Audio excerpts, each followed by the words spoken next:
কোন যুক্তিতে মোস্তাফিজকে মানা করা হচ্ছে?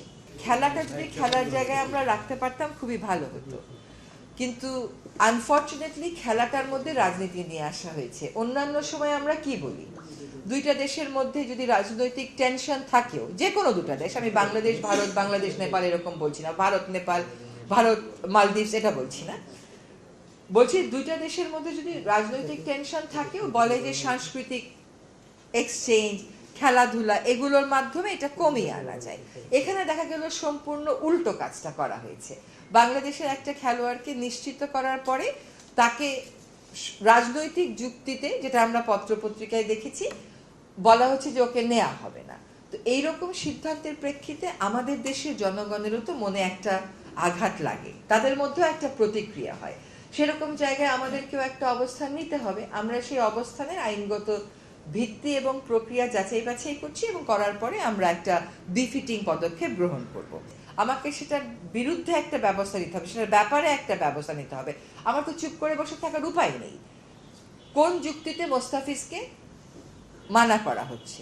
খেলোয়াড়ই কোনো যুক্তিতে মানা করা হলো তো কোনো ব্যাপার ছিল না, যে যুক্তিতে মানা করা হচ্ছে সেই যুক্তিটা তো আসলে আমরা কোনোভাবেই গ্রহণ করতে পারি না।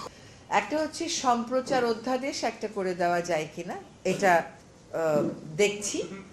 আর হচ্ছে মিডিয়া কমিশন, সেটার একটা খসড়া যার মধ্যে সাংবাদিক সুরক্ষার বিধানটা থাকবে, এ দুটো চূড়ান্ত করা যায় কিনা এটা দেখব। একটা আইন চূড়ান্ত করতে স্টেক হোল্ডার কনসালটেশন লাগে, ওয়েবসাইটে দিয়ে জনগণের মতামত নিতে হয়, তারপরে আইনটা মন্ত্রী পরিষদে পাশ হলে, উপদেষ্টা পরিষদে পাশ হলে ল মিনিস্ট্রি ওটা ভেটিং করে তারপরে ওটা গেজেট নোটিফিকেশন হয়। কাজে সেটার সময় আমাদের হাতে খুব কম, তারপরেও আপ্রাণ চেষ্টা করা যা হচ্ছে এই দুটা কাজ অন্তত এগিয়ে নিয়ে যেতে।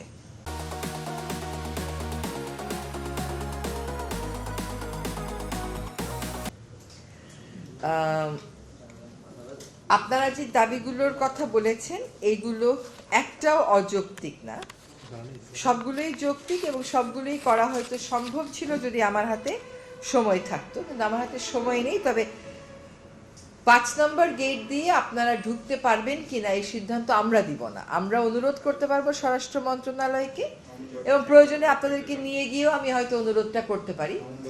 এটা কিছু কিছু বাড়তি নিষেধাজ্ঞা বা স্বরাষ্ট্র মন্ত্রণালয়ের অনুমোদন লাগবে, এই কথাগুলো তখন এসেছিল যখন এখানে আগুন লাগার ঘটনা ঘটলো। তখন কেবল যে সাংবাদিকের উপর একটা বাড়তি শর্ত দেওয়া হয়েছিল তা না, সাধারণ মানুষের প্রবেশের মধ্যেও কিন্তু বেশ কড়াকড়ি আরোপ করা হয়েছিল।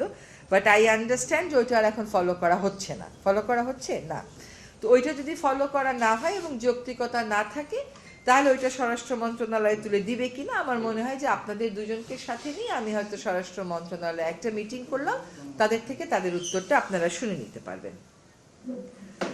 ক্লিনিকে অ্যাক্সেসও বলছেন যে চিঠি হয়ে গেছে কিন্তু বাস্তবায়িত হচ্ছে না।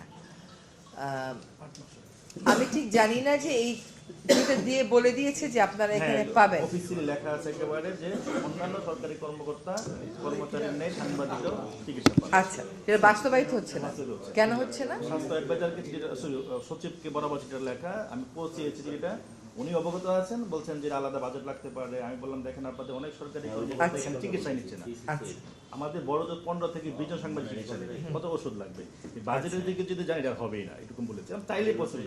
ঠিক আছে, পিআইডি থেকে নামের যে কার্ড ইস্যু করা হচ্ছে, আমি যদি সেদিকে না যাই, পেশাদার সাংবাদিকেরা কারা কার্ড পাচ্ছেন না সেটা যদি আমাকে তালিকা দেন, আমি বরং সেই সমস্যাটার সমাধান করার চেষ্টা করি।